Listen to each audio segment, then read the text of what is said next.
Today we're here with Michael Phelan, who is the founder of My Fallbrook Home and a local independent solar expert. We're asking him some common questions about solar. So, Michael, will solar power an entire house? Yes, absolutely. It depends on how you size your system, which means how many panels you get.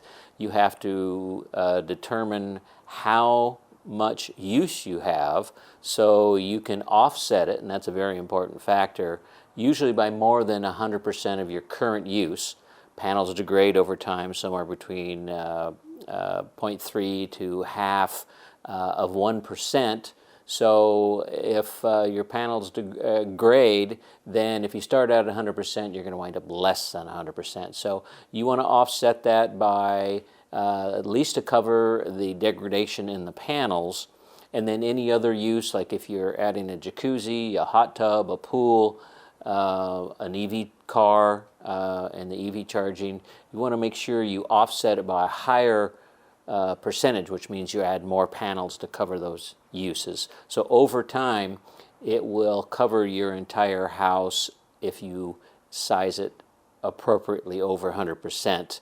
It will take a while before the panels degrade. So if somebody comes to you and says, "Oh, let's do 100%," you're really going to be upset. And a lot of people call me up and say, "Hey, I thought I was covered," and I wind up having to put another 2 to 10 panels on their home to bring them up to where they need to be. And it's good too. There's different ways you can add panels, just while we're on that subject, just in case that happens.